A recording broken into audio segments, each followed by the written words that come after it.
I'm Sally Diggert, and I'm here to share some good news with you about Cathedral Home for Children. This is a home which helps youth and families build hope and heal after trauma. Help is given through community assistance, residential treatment, and specialized education. This home is located in Laramie, Wyoming.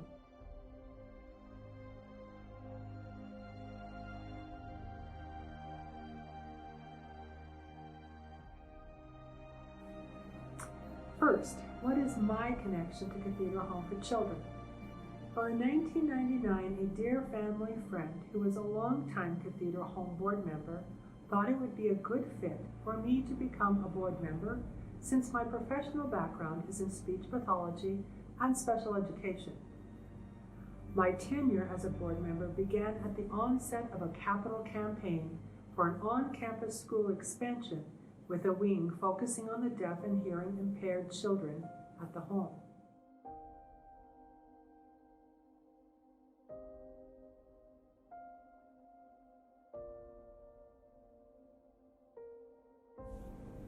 After 6 years on the board, I decided that the board needed someone with a business background to help make financial projections and give guidance on monetary decisions.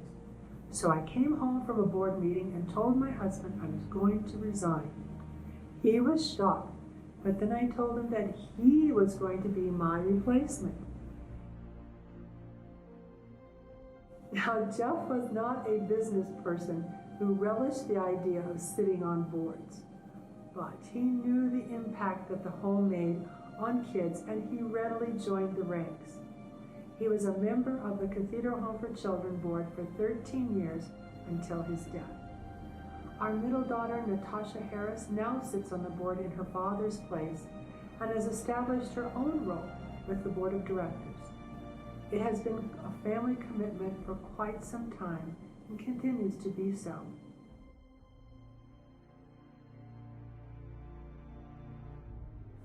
Our family's latest endeavor has been to create a historical book of the home so that its founding principles and colorful history can be a beacon for leaders and appreciated by generations to come.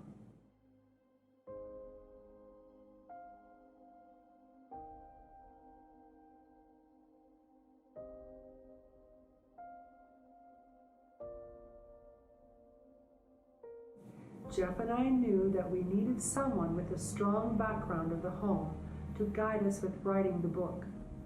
We reached out to Robin Haas, who had worked many roles in her 42 years of dedication to the home, with her last role as executive director before she retired. After much persuasion, she agreed, and we hired her to write the book.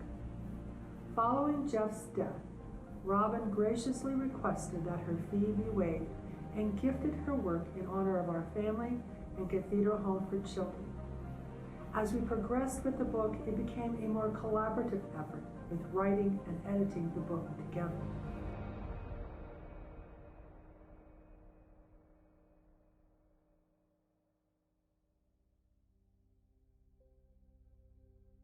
Joey came to the home from Nevada, and his story portrayed a horrific tragedy. He was one of 4 deaf children born into a family where 3 low-functioning criminal adults brutally abused them. When law enforcement finally gained entrance to the house, they witnessed a nightmare. All 4 children were rushed to the hospital. For the 2 youngest, it was too late. Joey and his older brother survived physically, but were left with deep emotional and psychological scars. This was especially the case with Joey, who viewed the world as a dangerous enemy. State of Nevada officials exhausted their resources trying to find an answer for him, and so began a nationwide search for a placement that could help Joey to heal. Someone in Nevada heard that Cathedral Home had recently opened a cottage for severely troubled deaf youth, and passed the word to a Nevada state official, who got in touch with Dan Harvey and soon flew into Laramie for an on-site inspection of our program. Pleased with what he saw, he referred Joey to the home. Mr. Harvey wasted no time in heading out to Nevada to meet this tragic 14-year-old boy. He first saw Joey huddled in a jail cell, looking almost feral, terrified and ready to fight all who might do him more harm. Joey's case file was replete with failure, hopelessness, and an unimaginable past. It was unclear if he was even at a kindergarten level academically. Most official reports saw little to no future for Joey, except for one caseworker who believed that there was hope. Harvey shared the information from Joey's file with Robin Haas over the phone. She expressed concern that Joey's needs far exceeded the home's expertise. Haas later recalled that Harvey said, "If the home didn't give this boy a chance, his life was as good as over."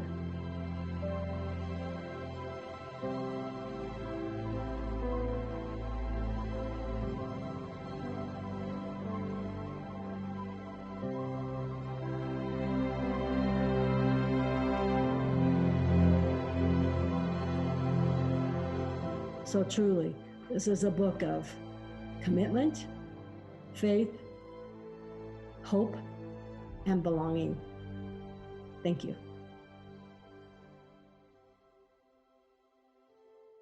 Keeping the promise. Keeping the promise meant to the founding men and women to keep the mission of helping Wyoming children in need and to always make it a home environment, not an institutional setting. For the staff who work with the children, the promise is to protect the children and to provide a haven for them to heal. Keeping the promise for the board is to keep the home operating to serve children who come to its door, and finally for me, it's a personal one. The cover of the book had to have a purpose besides just being appealing. I wanted it to depict hope, as when the children enter this home, they have hope that their lives will be changed for the better. This is symbolized through the rays of sun coming from behind the children's photograph. There is a quote, "Hope is like the sun, which as we journey toward it, casts the shadow of our burden behind us." Through the home, the children can cast their burdens behind them. The faded photos of the children from different eras of time symbolize that history does not come in strict, tidy timelines.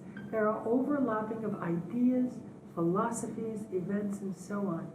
So one era fades into another, all with the same mission in mind. The Bambinos at the bottom edges played a significant role in the history of Cathedral Home for Children, and you can read about them in the book. And finally, the quotes on the back of the book are each from different eras of time, but which all focus on the same idea and mission of Cathedral Home for Children.